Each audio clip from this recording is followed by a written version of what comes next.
ঘরে যদি কোনো জিনের অস্তিত্ব বিদ্যমান থাকে, তবে তার সাথে মোকাবেলা করার মতো শক্তি আল্লাহ তাআলা বেড়ালকে দিয়েছেন। বেড়ালটি জিনের সাথে থাকা নেগেটিভ এনার্জিগুলোকেও শোষণ করে ফেলতে পারে। শুধু তাই নয়, বেড়ালের শরীরে আল্লাহ এমন একটি ব্যাকটেরিয়া দিয়েছেন যা কিনা আমাদের আশেপাশে থাকা সব ধরনের নেগেটিভ এনার্জিকে শোষণ করে নেয়।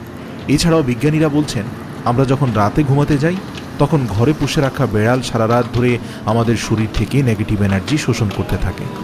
আল্লাহ রাব্বুল আলামিন বেড়ালের মাঝে কিছু বৈশিষ্ট্য দিয়েছেন, যার কারণে এমন সুন্দর একটি মাখলুক আমাদের রোজকার জীবনের অংশ হয়ে উঠেছে। রাসূল সাল্লাল্লাহু আলাইহি সাল্লাম বেড়াল পছন্দ করতেন এবং বেড়াল পালন করার কারণে তিনি তার এক প্রিয় সাহাবীর ছদ্মনাম দিয়েছেন আবু হুরায়রা, যার শাব্দিক অর্থ দাঁড়ায় বেড়ালের পিতা। কেন একজন মুসলিমের বেড়াল পালন করা উচিত? গবেষণা করে জানতে পারা যায়, আজ থেকে ৮,০০০ বছর পূর্বে জঙ্গলের বেড়ালরা খাবারের খোঁজে